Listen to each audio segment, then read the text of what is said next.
এই জাতি ইতিহাসের বাঁকে বাঁকে রক্ত দিয়ে জীবন দিয়ে অন্যায়ের বিরুদ্ধে লড়াই করে কাঙ্ক্ষিত বিজয় ছিনিয়ে এনেছে। এটা 47, 52, 71, 90, 24 এগুলো আমাদের গর্বের ঠিকানা, আমাদের ইতিহাসের সোনালী চ্যাপ্টার। আমরা লজ্জিত প্রতিবারই সাধারণ জনগণ, তরুণ ছাত্র সমাজ, যুব সমাজ, শ্রমিক ভাই বোনেরা জীবন দিয়ে এই অর্জন যখন জাতির হাতে তুলে দেয় তখন কিছু লুটেরার হাতে এটা হারিয়ে যায়।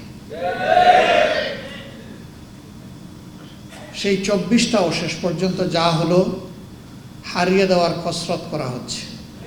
আল্লাহর কসম, জীবন দিব কিন্তু 24 হারিয়ে যেতে দেব না।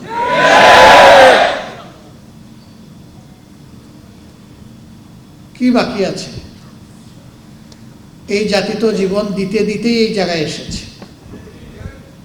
আমাদের কি জবাব শহীদ পরিবারের সদস্যবৃন্দের কাছে? কি জবাব এখনো ভাঙ্গা পা হাত নিয়ে, বুকে মাথায় পিঠে গুলি নিয়ে যারা এখনো প্রতি রাত ঘুমাতে পারে না কাতরায়, কষ্টে যন্ত্রণায় কোনো কাজ করতে পারে না, তারা যুবক যুবতী হয়ে গেছে এখন পঙ্গু, তাদের কাছে আমাদের কি জবাব? এখন যে পার্লামেন্ট এবং সরকার গঠিত হয়েছে সবাই স্বীকার করে যে একটি 24-এর ফসল, কিন্তু কেউ কেউ বলতে চান 24 তেমন কিছু না, এর আগের অংশটা গুরুত্বপূর্ণ। আমরা তো বলছি না আগের অংশ অগুরুত্বপূর্ণ, কারণ সেই অংশেই তো আমরা আমাদের মাতার তাজ 11 জন নেতৃবৃন্দকে হারিয়েছি, সেই অংশেই তো আমাদের শত শত সহকর্মীকে হারিয়েছি, সেই অংশেই তো আমাদের ভাই বোনেরা আয়নাগরের সঙ্গে হয়েছে, সেই অংশেই তো লাখো লাখো মানুষ আমাদের সহকর্মীরা বারবার কারাগারে চলে গিয়েছে, সেই অংশেই তো আমাদের সহকর্মীরা চাকরি হারিয়েছে, সেই অংশেই তো বাড়ি ঘরে ঘুমাতে পারেনি। আমরা তো ওই অংশ অস্বীকার করছি না, কিন্তু এইটা অস্বীকার করার কোনো উপায় নেই। আমাদের এত এত ত্যাগ, আমাদের আন্দোলন এবং প্রতিরোধ তখন কিছুই কার্যকর হয় নাই। যা এসে কার্যকর রূপ পেয়েছে 24-এ, এই 24কে স্বীকার করতে এত হীনমন্যতা কেন?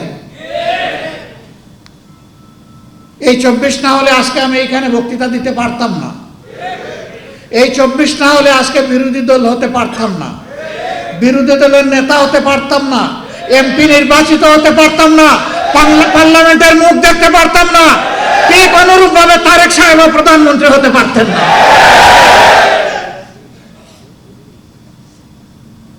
আর যে সমস্ত মন্ত্রীরা আজে বাজে কথা বলে, কেউ তো সংসদের ভিতরেই বলে ফেলে, আর কেউ টক শোতে গিয়ে বলে, দায়িত্ব জ্ঞানহীন কথা বলে, দেশ বিরোধী কথা বলে, আমরা যখন সংসদে এই বিষয়গুলো তুলে আনি তখন বলা হয় এগুলা সংসদের বাইরের ব্যাপার। আবার আমাদেরকে যখন আঘাত করা হয় তখন শুধু সংসদের বাইরের ব্যাপার না, আধা শতাব্দী আগের বিষয়গুলো নিয়ে আসা হয়। চিংড়ি মাছের জীবন, লাফ দিলে পিছনের দিকে যায়, সামনে রাস্তা খুঁজে পায় না, এই জাতি আগাবে কিভাবে? আমরা সবসময় বলে আসি যে আসেন সামনাটা দেখি, এগিয়ে যাই, যে অঙ্গীকার নিয়ে 24 হয়েছে সেই অঙ্গীকার বাস্তবায়ন করি, বড় কিছু নয়।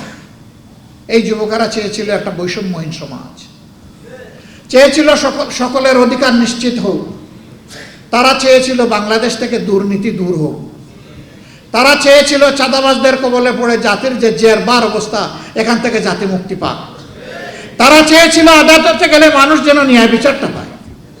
এই তো এতটুকু।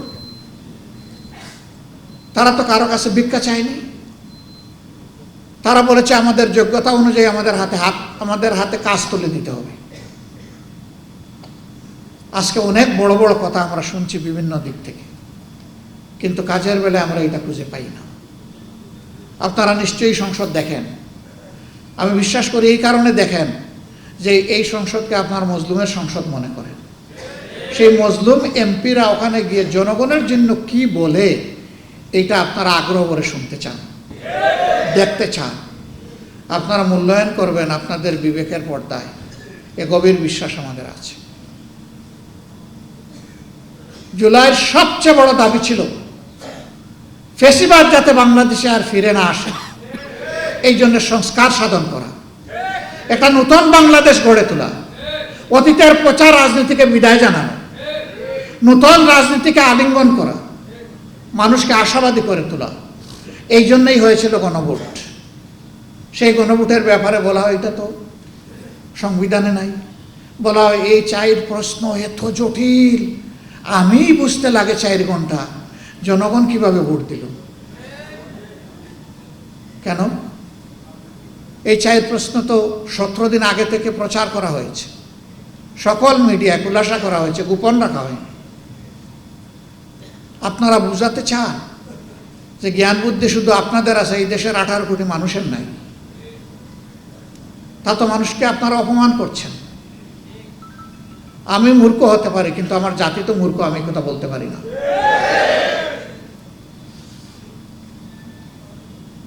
সম্মানিত ভাইয়েরা, 4 প্রশ্ন জাতি যদি না বুঝে তো 31 প্রশ্ন বুঝে কিভাবে?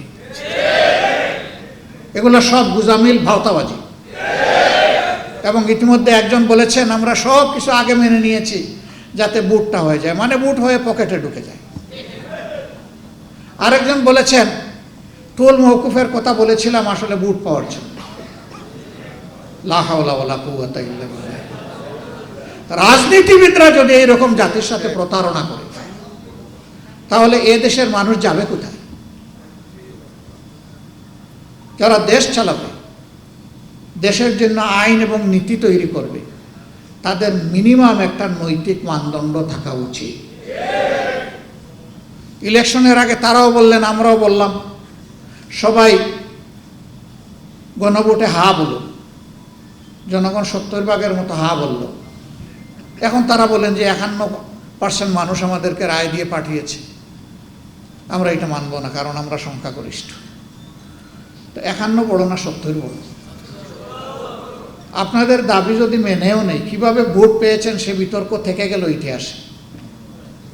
পাইছেন কি পান নাই, হিসাব কিভাবে মিলাইছেন জনগণ জানে। 3.5 ঘন্টা ব্ল্যাক আউট করে কি করা হয়েছে জনগণ বুঝে, এবং এর জন্য রাজসাক্ষীও পাওয়া গেছে, কোনো অসুবিধা নেই।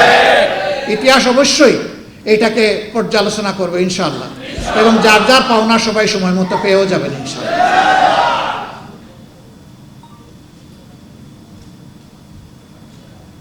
এবং 70% মানুষের রায়কে অগ্রাহ্য করে এখন আমাদেরকেও বলা হচ্ছে আপনারাও আসেন, এই অগ্রাহ্যের মিছিলে আপনারাও শরীক হয়ে যান। সংসদে আমাদেরকে অনেক সংবিধান শেখানো হয়, অবৈতনিক কিছু শিক্ষক আছে, হাবভাব যে দুনিয়া সব কিছু ওনারা বুঝেন। তা আমি একটু জিজ্ঞেস করতে চাই, সংবিধান সংশোধন কমিটি নামে কোনো কমিটি কোনো বিধিতে কোনো সংবিধানে আছে কিনা? যদি না থাকে তো এটা কেন? এটা হচ্ছে জুলাইকে ভুলিয়ে দেওয়া, এটা হচ্ছে গণভোটকে ভুলিয়ে দেওয়া। আমরা পরিষ্কার প্রতিবাদ করে ওয়াকআউট করেছি। আপনারা জনগণের রায়কে অপমান করতে চান, করেন, জনগণ সেইটা বিচার করবে। আমরা জনগণের সাথে আছি, তাদের রায়ের পক্ষে আছে, লড়ে যাব, লড়াই করতেই থাকব। এবং আমরা গভীরভাবে আস্থা রাখি ইনশাআল্লাহ এই 70% ভোট বৃথা যাবে না, এই গণরায় বাস্তবায়ন হবে ইনশাআল্লাহ। সেই পর্যন্ত সমাধান যদি সংসদে না হয়, সমাধান হবে রাজপথে ইনশাআল্লাহ। এই দেশকে আমরা ভালোবাসি। এই দেশ কোনো একক দলের নয়, এই দেশ প্রত্যেকটি নাগরিকের, ধর্ম বর্ণ নির্বিশেষে। আরেকটা কথা বন্ধুগণ, প্রতিবেশী দেশ সম্পর্কে এখানে অনেকেই আক্ষেপ প্রকাশ করেছে। আমরাই একমাত্র দল যাদেরকে তারা পছন্দ করে না। তারা বলেছে বাংলাদেশের সকল দলকে ভারতের মাটিতে আমন্ত্রণ, শুধুমাত্র জামাতে ইসলামী লাল কার্ড। আমরা এই লাল কার্ডের পরোয়া করি না। আমরা ভারতের বুকে আশ্রয় নেওয়ার কোনোদিন চিন্তাও করি না। এই দেশ আমাদের দেশ, আমাদের আশ্রয়ের জায়গা 18 কোটি মানুষের অন্তর, ইনশাআল্লাহ। আমরা তাদের হৃদয়ে আশ্রয় নিতে চাই এবং আমাদের হৃদয়ে বাংলাদেশকে ধারণ করতে চাই। এই জন্য বরাবর বলেছি, আমাদের কোনো পিসি খালার দেশ নাই, আমাদের দেশ বাংলাদেশ। এই স্লোগান অনেকেই দেন, কিন্তু বাস্তবে প্রমাণ দিতে পারেন না। আলহামদুলিল্লাহ, আমাদের নেতৃবৃন্দ জীবন দিয়ে ফাঁসির তক্তার উপর দাঁড়িয়ে প্রমাণ করেছেন বাংলাদেশই আমাদের ঠিকানা। আমরা সেই নেতৃবৃন্দের রেখে যাওয়া আমানতের সম্মান রক্ষা করব ইনশাআল্লাহ। ভারত আমাদের প্রতিবেশী, তাদের সাথে আমরা সৎ প্রতিবেশীর আচরণ করতে চাই এবং তারাও আমাদের সাথে সৎ প্রতিবেশীর আচরণ করছে ওটাও দেখতে চাই। এর ভিন্ন কোনো সম্পর্ক কারোর সাথেই আমাদের থাকবে না। আমাদের পররাষ্ট্রনীতি স্বাধীন, এ দেশ তার পররাষ্ট্রনীতি কারোর ডিকটেশনে চলুক, এটা আমরা চাই না। এটা জনগণের অভিপ্রায়ে চলবে ইনশাআল্লাহ।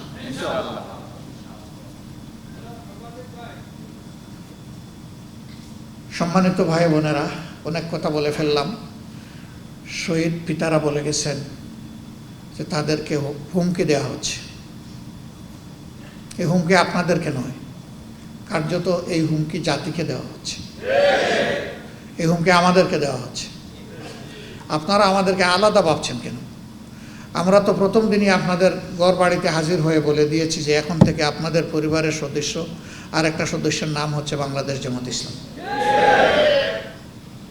আমরা আপনাদের পরিবারের সদস্য হয়ে আছি। হয়তো পারি না সবসময় খোঁজখবর নিতে, মনে চাইলেও, কিন্তু আমাদের অন্তরে আপনারা 7 দিন 24 ঘন্টাই আছেন,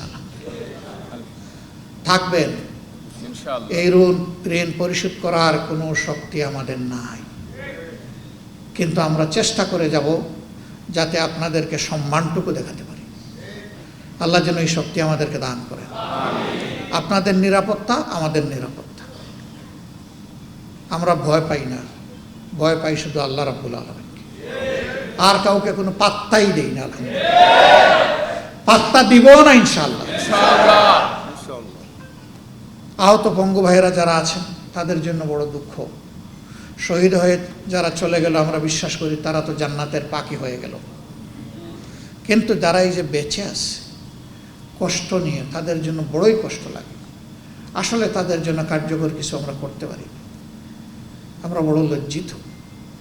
সরকার পারে, এই জন্যে এই বাজেট সেশনে 2 বারই এই দাবি উত্থাপন করেছি যে মেহরবানি করে তাদের বিষয়টা সর্বাধিক অগ্রাধিকার দিয়ে দেখতে হবে।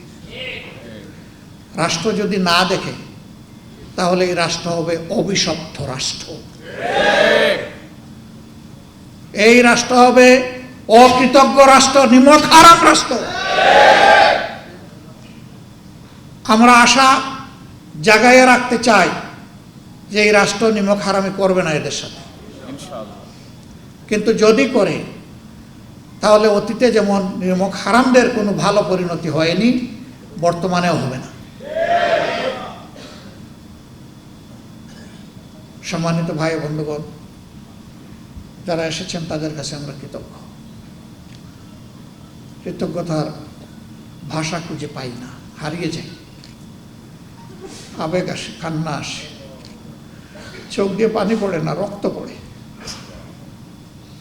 কারণ এই ইতিহাসটা রক্তাক্ত ইতিহাস, শহীদের রক্তে লেখা 24। হে রব্বুল আলামিন, তুমি এই শহীদদেরকে কবুল করার দেশটাকেও কবুল করো। ইয়া আল্লাহ, এটাকে সম্মানের, শান্তির, অগ্রগতির একটা দেশ বানিয়ে দাও। ন্যায় বিচারের একটা দেশ বানিয়ে দাও। আমাদের যুবকদের স্বপ্নের প্রত্যাশার দেশ বানিয়ে দাও, যেন আমরা মরার সময় শান্তি নিয়ে মরতে পারি, যে আমাদের জেনারেশনের হাতে, পরবর্তী জেনারেশনের হাতে একটা বাসযোগ্য সম্মানের দেশ আমরা তুলে দিতে পারলাম। আমাদের জন্য দোয়া করবেন। আমরা ইনশাআল্লাহ জীবন থাকতে কোনো অন্যায়ের কাছে মাথা নত করব না। সে যত বড় শক্তি হোক, কোনো ভয়টা দেখাই আমাদের কোনো লাভ নাই ভাই। আমরা ওই সমস্ত ভয়কে পাত্তা দিই না। বাংলাদেশ ভয়কে জয় করেই 2026 সালে এসে উপনীত হয়েছে। আমরা দাবি করছি, জুলাই সনদে লেখা আছে শহীদদের এবং আহত যোদ্ধাদের নামে বাংলাদেশের বিভিন্ন সড়ক এবং স্থাপনার নামকরণ করা হোক। যত তাড়াতাড়ি এটা করা হবে আমরা ধরে নিব সরকার তত বেশি তাদের প্রতি শ্রদ্ধাশীল। আমরা সেই দাবি আজকে পাবলিক স্পেস থেকে রেখে গেলাম, সংসদে বলেছি, বলতে থাকব। দাবিগুলা ন্যায্য দাবিগুলো অর্জন না হওয়া পর্যন্ত সংসদের ভিতরে আমাদের লড়াই চলবে ইনশাআল্লাহ। আপনাদেরকে সাথে থাকতে বলছি না, আমরা আপনাদের সাথে আছি ইনশাআল্লাহ। আমরা আপনাদের সাথে ছিলাম, আছি, আল্লাহ যতদিন বাঁচায় রাখবেন থাকবো ইনশাআল্লাহ, থাকবো ইনশাআল্লাহ, থাকবো।